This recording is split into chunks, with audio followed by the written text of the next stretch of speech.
दोस्तों, अक्सर हम सोचते हैं कि साइंस सिर्फ उन लोगों के लिए है जो लैब कोट पहनते हैं, इक्वेशन सॉल्व करते हैं या फिर टेलीस्कोप से आसमान देखते हैं।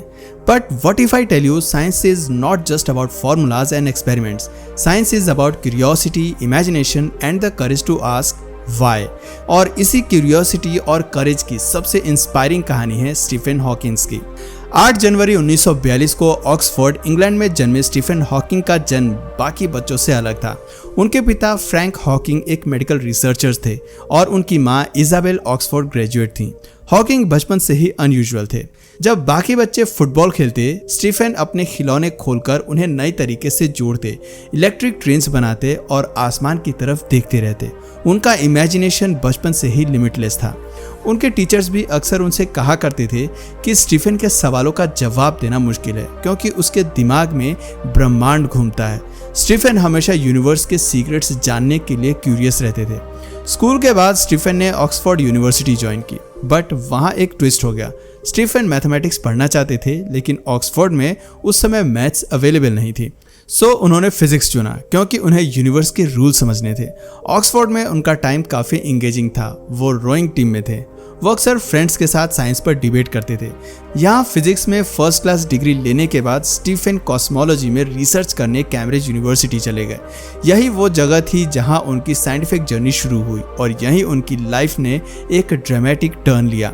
कैम्ब्रिज में 21 साल की उम्र में स्टीफन को पता चला कि उन्हें एक रेयर बीमारी है। बीमारी का नाम था ALS, एमियोट्रोफिक लेटरल स्क्लेरोसिस। इसे मोटर न्यूरॉन डिजीज भी कहते हैं। डॉक्टर ने उनसे क्लियरली कह दिया, you have only 2 or 3 years to live. Imagine कीजिए एक यंग लड़का जिसके सपने यूनिवर्स को समझने के हैं, उसे पता चले कि उसके पास सिर्फ कुछ ही साल हैं, उसके ऊपर क्या बीतेगी। शायद वो लड़का हिम्मत हार जाए। लेकिन स्टीफन की असली कहानी यहीं से शुरू होती है।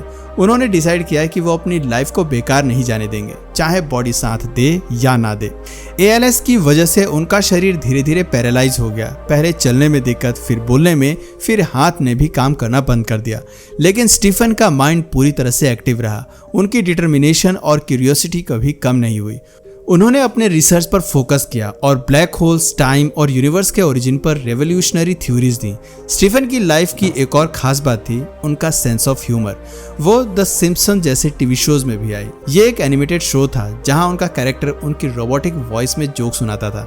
लोगों ने उनकी आवाज का मजाक भी उड़ाया, लेकिन स्टीफन हमेशा मुस्कुराते रहे। उन्होंने कहा था, the greatest enemy of knowledge is not ignorance, it is the illusion of knowledge. अब सवाल यह है कि जब स्टीफन ऑलमोस्ट पूरी तरह से पैरालाइज्ड हो गए, तब वो कम्युनिकेट कैसे करते थे। दोस्तों, यहीं से टेक्नोलॉजी की इंस्पायरिंग कहानी शुरू होती है। जब उनकी हालत बहुत बिगड़ गई, तब एक अमेरिकन इंजीनियर वॉल्ट वर्टोज ने उनके लिए एक सॉफ्टवेयर बनाया, इक्वलाइजर। इस सॉफ्टवेयर की मदद से वो एक स्विच दबाकर स्क्रीन पर लेटर्स चुन सकते थे और फिर कंप्यूटर उनका मैसेज रोबोटिक वॉइस में बोलता था। लेकिन जैसे जैसे उनका शरीर और कमजोर होता गया, उन्हें और भी सिंपल सोल्यूशन की जरूरत महसूस होने लगी।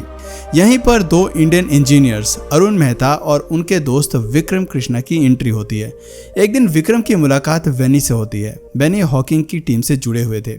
उन्होंने अरुण को बताया कि स्टीफन को अब ऐसे सॉफ्टवेयर की जरूरत है जो सिर्फ एक बटन से काम करे, क्योंकि स्टीफन के पास अब सिर्फ एक मसल मूवमेंट बची है। इस सॉफ्टवेयर को बनाने से पहले अरुण स्टीफन से मिले। स्टीफन से मिलकर अरुण को यह समझ आया कि स्टीफन कोई डरावने साइंटिस्ट नहीं है, बल्कि एक मजाकिया और पॉजिटिव इंसान है। स्टीफन को जोक सुनाना पसंद था और वो हर बात को पॉजिटिव एंगल से देखते थे। स्टीफन के लिए अरुण और उनकी टीम ने एक ऐसा सॉफ्टवेयर बनाया जो सिंगल बटन से मैक्सिमम काम कर सके। उन्होंने क्लिक के 3 सिग्नल्स, क्लिक हुआ या नहीं, क्लिक कितनी देर तक हुआ और क्लिक कब छोड़ा गया, को यूज करके एक इंटरफेस बनाया जिससे स्टीफन पूरे सेंटेंसेस टाइप कर सकते थे। उन्होंने सॉफ्टवेयर को प्रिडिक्टिव भी बनाया ताकि वो गेस कर सकें कि अगला वर्ड क्या हो सकता है, ठीक वैसे ही जैसे आज के स्मार्टफोन्स में होता है। लेकिन उस समय ये एक रिवॉल्यूशन था। स्टीफन को सिली जोक्स बोलना बहुत पसंद था। एक बार उन्होंने कंप्यूटर से कहा, what's the most common misconception about me? People think I am a Simpsons character. उनका सेंस ऑफ ह्यूमर उनकी रोबोटिक आवाज़ से भी ज़्यादा पावरफुल था। लोग सोचते थे कि वो अपनी आवाज़ बदलवाना चाहेंगे, लेकिन स्टीफन ने अपनी पुरानी रोबोटिक वॉइस को ही अपनी पहचान बना लिया। उन्होंने कहा, it has became my trademark and I wouldn't change it for anything. Arun और उनकी टीम का सॉफ्टवेयर विजुअल बेसिक 6 में बना था और एक ओपन सोर्स प्रोजेक्ट के रूप में डेवलप हो रहा था। लेकिन एक दिन माइक्रोसॉफ्ट ने बिना किसी नोटिस के विजुअल बेसिक 6 का सपोर्ट बंद कर दिया। इसका मतलब था कि अरुण और उनकी टीम को सब कुछ फिर से शुरू करना पड़ेगा। स्टीफन विंडोज से शिफ्ट होने के आइडिया से कंफर्टेबल नहीं थे क्योंकि उन्हें अपने टूल्स पर भरोसा था, लेकिन उन्होंने कभी शिकायत नहीं की, बस कामली कहा, let's find another way. Stephen की पर्सनैलिटी का सबसे इंस्पायरिंग हिस्सा था उनका ऑप्टिमिज्म। उनकी वेबसाइट पर एक पेज था जहां उन्होंने अपनी डिसएबिलिटी के बारे में लिखा। लोग मुझसे पूछते हैं कि विकलांगता के साथ जीना कैसा होता है। सच कहूं तो मैं इसके बारे में ज़्यादा नहीं सोचता। मैं अपनी ज़िंदगी ऐसे जीने की कोशिश करता हूं कि ये मुझे वो करने से न रोक पाए जो मैं करना चाहता हूं। दोस्तों, जैसा कि मैंने आपको पहले ही बताया, जब स्टीफन को बीमारी हुई थी उनकी उम्र उस समय 21 वर्ष की थी और डॉक्टर्स ने कह दिया था कि वो ज़्यादा दिन नहीं जी पाएंगे। लेकिन उन्होंने 50 साल से भी ज़्यादा जिंदगी जी कर दिखाई और आखिरी दिन तक रिसर्च और लेक्चर्स देते रहे। स्टीफन की सबसे फेमस किताब a brief history of time ने आम लोगों को भी ब्लैक होल्स, बिग बैंग और टाइम ट्रेवल जैसे टॉपिक्स को समझने का मौका दिया। ये किताब 40 लैंग्वेजेस में ट्रांसलेट हो चुकी है और इसकी हजारों कॉपियां बिक चुकी हैं। स्टीफन का मानना था कि साइंस सिर्फ साइंटिस्ट के लिए नहीं है, ये सबके लिए है। उन्होंने कहा था, सितारों की ओर देखो, अपने पैरों को नहीं। जो कुछ तुम देख रहे हो उसे समझने की कोशिश करो और ये सोचो कि ब्रह्मांड का अस्तित्व क्यों है। दोस्तों, स्टीफन का जीवन एक इंस्पिरेशन है कि कैसे टेक्नोलॉजी और ह्यूमन स्पिरिट मिलकर इम्पॉसिबल को पॉसिबल बना सकते हैं। जब उनके पास कोई ऑप्शन नहीं था, टेक्नोलॉजी उनकी आवाज़ बन गई। जब टेक्नोलॉजी भी लिमिटेड थी, उनका विल पावर और सेंस ऑफ ह्यूमर उनकी सबसे बड़ी ताकत बन गई। उन्होंने हमेशा कहा, However difficult life may seem, there is always something you can do and succeed at. It matters that you don't just give up. 14 मार्च 2018 को स्टीफन हॉकिंग ने इस दुनिया को अलविदा कह दिया। ये सिर्फ एक तारीख नहीं थी बल्कि एक अद्भुत संयोग भी था। इसी दिन एल्बर्ट आइंस्टाइन का जन्म भी हुआ था और पूरी दुनिया इसे पाई डे के रूप में मनाती है।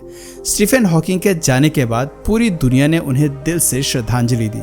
सोशल मीडिया पर उनके कोट्स वायरल हो गए और किसी ने कहा, He taught us that the mind is limitless even if the body is not.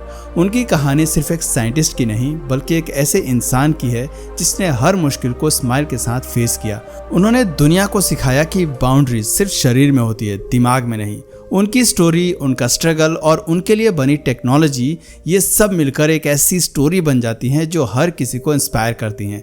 दोस्तों, जब भी आप अपने फ़ोन पर प्रिडिक्टिव टेक्स्ट यूज़ करते हैं या किसी डिसेबल्ड पर्सन को टेक्नोलॉजी की मदद से बात करते देखते हैं, तो याद रखिए किसी स्टीफन हॉकिंग की वजह से ये सब कुछ पॉसिबल हुआ है। आज भी जब कभी लोग उनको याद करते हैं तो उनका एक डायलॉग याद आता है, हम सभी समय यात्री हैं जो एक साथ भविष्य की ओर बढ़ रहे हैं, लेकिन हमें मिलकर काम करना होगा ताकि वो भविष्य ऐसा हो जहां जाना हम सब चाहें।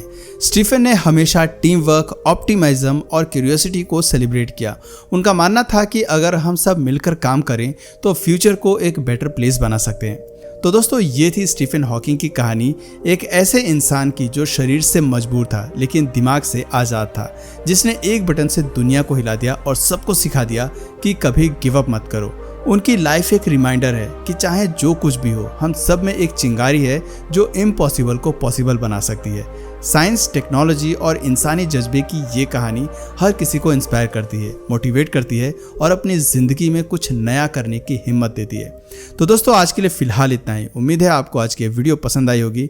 अगर हाँ तो इस वीडियो को लाइक करें। इसी तरह और भी इंटरेस्टिंग वीडियोज़ को देखते रहने के लिए चैनल को ज़रूर सब्सक्राइब कर लें।